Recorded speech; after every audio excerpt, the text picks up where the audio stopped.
Biologia. Aula de Biologia hoje da primeira série nós vamos falar sobre as organelas citoplasmáticas. Eu vou pedir que vocês realizem os exercícios de fixação número 10 da questão 1 à questão 28. Esse conteúdo está no capítulo 3 da apostila, página 26, 27 e 28. Vamos lá, gente. A gente vem estudando a citologia, né, que é o estudo das células, e aí basicamente a gente hoje finaliza esse estudo. Por quê?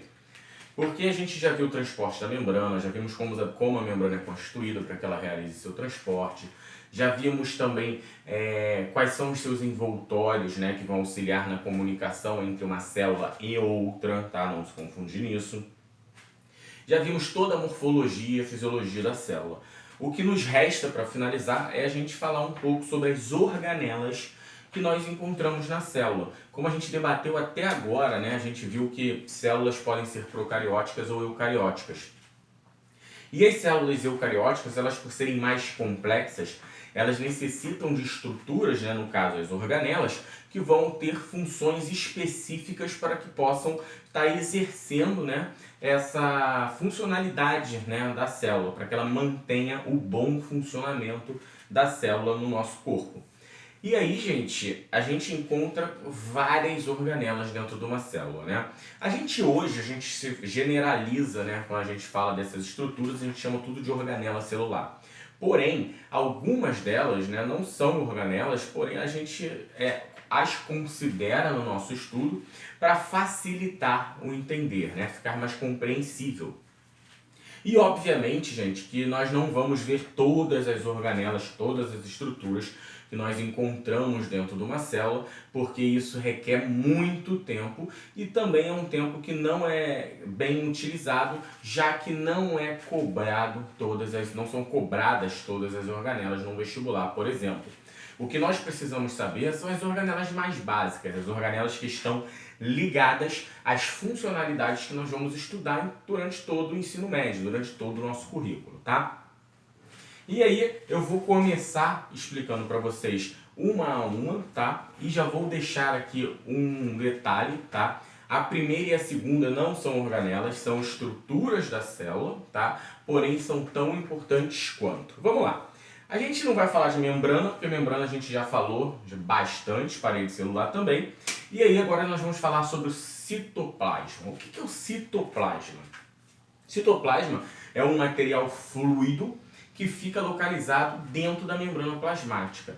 Qual é a função do citoplasma, né? O citoplasma, junto com outra estrutura, o citosol. E o que é o citosol? O citosol nada mais é do que a substância que vai formar o citoplasma, tá? Então, muita atenção nisso. Apesar dos livros separarem citosol e citoplasma, na verdade, o citosol ele é um constituinte do citoplasma, ok? Qual é a principal função desse citosol e desse citoplasma? Junto com água e alguns sais, né?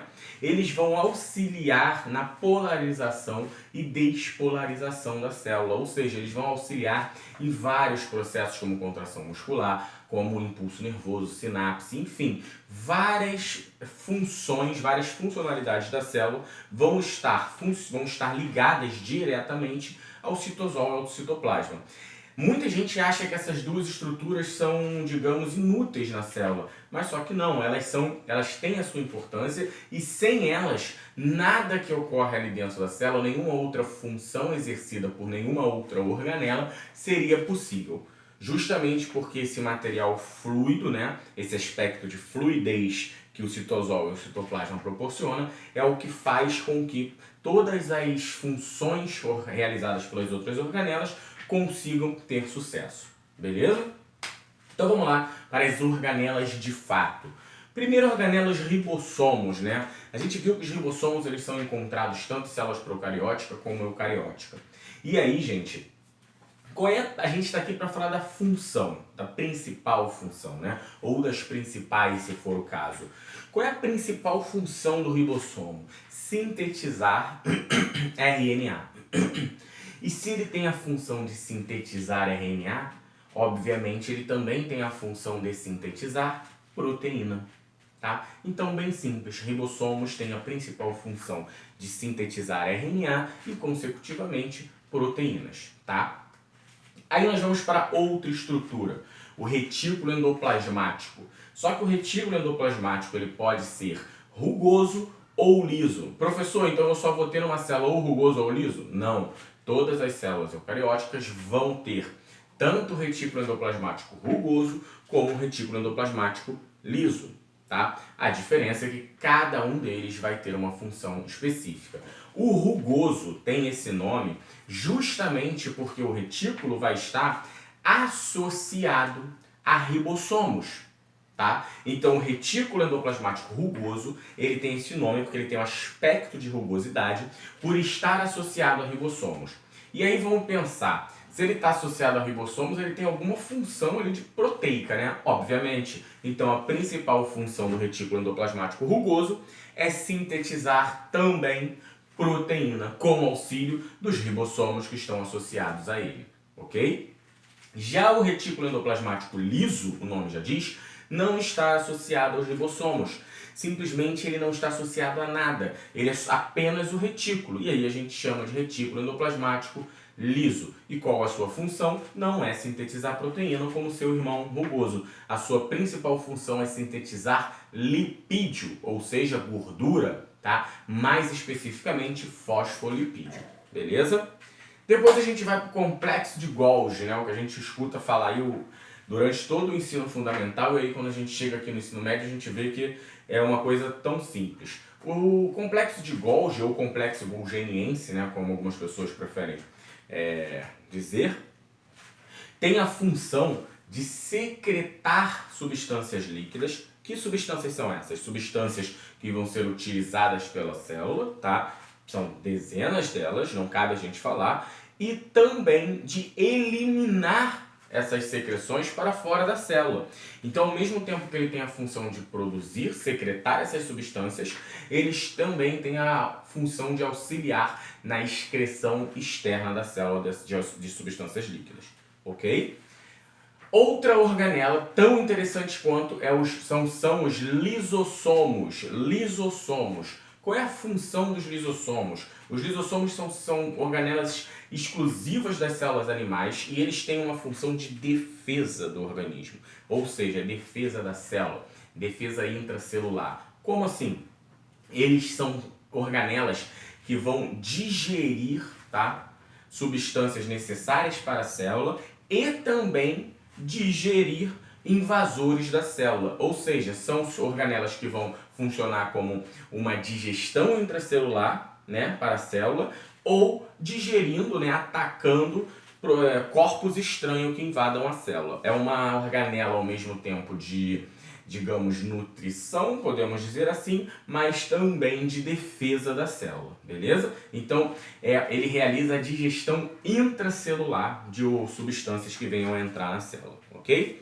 Depois nós temos os peroxomos, tá? O que são peroxomos? Peroxomos são organelas especializadas em transformar. A gente sabe que a gente não consegue utilizar o hidrogênio diretamente, né?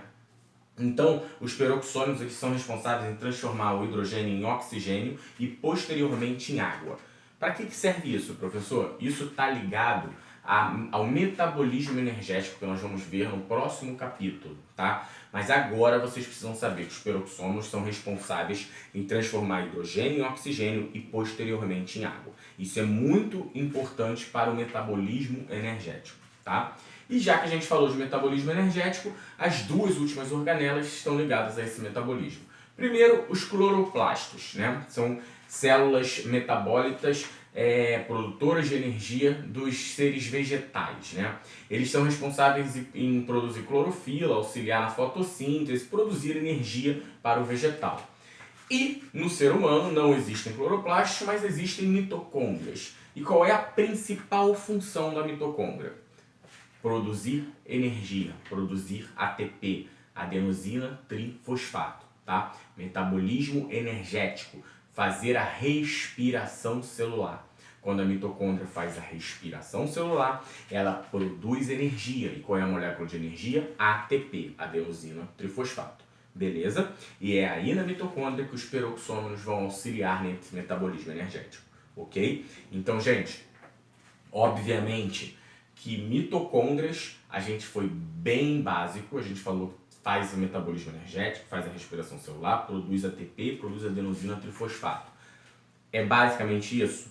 Sim, é só isso. Só que é muito mais complexo e a mitocôndria é uma organela tão complexa que a gente destina uma aula só para ela, tá? E é a aula dos próximos capítulos que nós vamos ver, ok? Mas a sua principal função é produção de ATP, produção de energia. O que é ATP? É a sigla para adenosina trifosfato, ok? Galera, vendo tudo isso, fechando o nosso capítulo, fica aqui o pedido da atividade devolutiva número 4 relacionada ao capítulo 3. Bem simples, eu quero que vocês descrevam as principais funções de todas as organelas que nós vimos na aula de hoje, tá? Quer outras organelas que não tenham sido faladas? Não. Só as organelas que foram vistas na aula de hoje. Descreva a função de cada uma, ok? Muito obrigado, até a próxima, gente.